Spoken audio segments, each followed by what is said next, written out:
नमस्कार। आप सुन रहे हैं खूनी कहानी। एक ऐसी जगह जहां डर अपनी असली शक्ल में सामने आता है। अगर आप भी उन लोगों में से हैं जो रात के सन्नाटे में किसी की आहट सुनना चाहते हैं, तो बने रहिए हमारे साथ, क्योंकि कहानी शुरू हो रही है। बंद दरवाजा। हॉस्टल की तीसरी मंजिल। मेघा को शहर में एक नया हॉस्टल मिला, शारदा निलयम। पुरानी 3 मंजिला इमारत, दीवारों पर सीलन, खिड़कियां पुरानी लकड़ी की और एक अजीब सी खामोशी जो हर वक्त साथ चलती थी। हॉस्टल में पहला दिन ठीक ठाक बीता, लेकिन शाम को जब वार्डन मिस रेखा ने सब लड़कियों को इकट्ठा किया तो एक चेतावनी दी। तीसरी मंजिल का कोना अब स्टोर रूम है। कमरा 309 वो बंद ही रहेगा। कोई वहां ना जाए। किसी ने कुछ नहीं पूछा, पर मेघा ने देखा कि उसकी रूममेट सिम्मी उस कमरे का नाम सुनते ही थोड़ा सिहर गई थी। रात को जब सब लाइट्स बंद हो चुकी थीं, सिम्मी फुसफुसाई, कहते हैं उस कमरे में कभी एक लड़की रहती थी। उसने खुद को अंदर बंद कर लिया था और फिर वो रुक गई।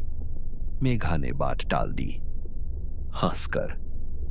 मगर रात के तीसरे पहर मेघा की नींद अचानक टूटी। कमरे में सब शांत था, लेकिन उसे लगा जैसे ऊपर से कुछ आवाज आ रही है। धीरे धीरे, जैसे कोई दरवाजा खुल रहा हो और फिर खुद ही बंद हो रहा हो। सीढ़ियों पर किसी के हल्के कदमों की आवाज, हर कदम पर चरमराहट। अगली सुबह मेघा ने सिम्मी से पूछा, रात को कुछ सुना? सिम्मी चुप रही। उसकी आंखों के नीचे हल्के काले घेरे थे।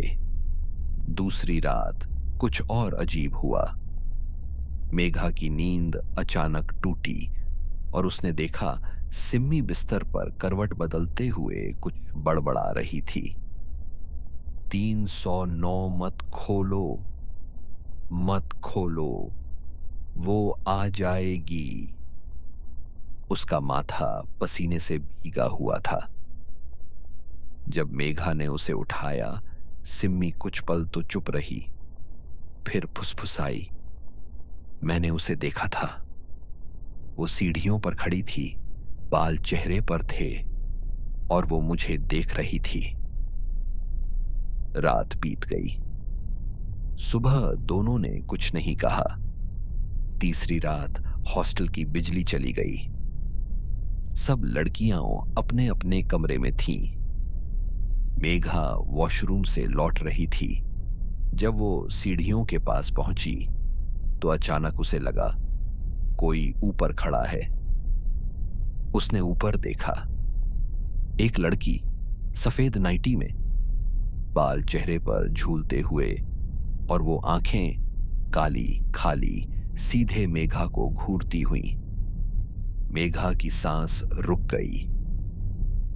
वो वहीं खड़ी रह गई, लेकिन जब उसने दोबारा ध्यान से देखा, वहां कोई नहीं था, सिर्फ खाली सीढ़ियां। वो वापस अपने कमरे की तरफ भागी। अगली सुबह वार्डन ने नोटिस पढ़ा, सिम्मी फैमिली रीजन से हॉस्टल छोड़कर चली गई है। पर मेघा को यकीन नहीं हुआ। उसने न सिम्मी को पैकिंग करते देखा था, न किसी को उसे लेने आते। रात को मेघा ने एक फैसला लिया।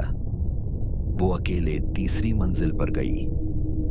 कमरा 309 के सामने खड़ी हुई। दरवाजा बंद था। उसने धीरे से कुंडी छुई। अंदर से एक धीमी सी दस्तक हुई। कौन है? उसकी आवाज कांप गई। कोई जवाब नहीं आया।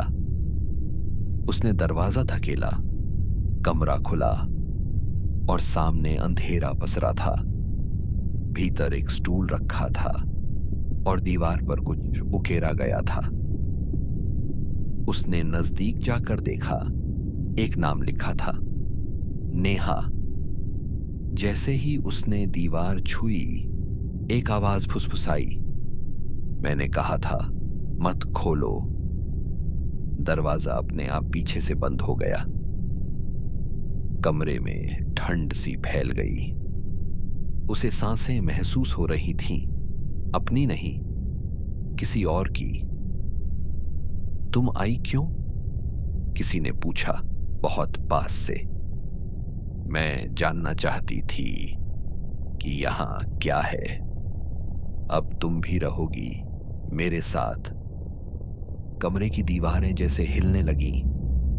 कुछ था वहां जो दिख नहीं रहा था, लेकिन पास आ रहा था। और फिर सिर्फ एक चीख। सुबह हॉस्टल की नोटिस बोर्ड पर नया कागज चिपका था।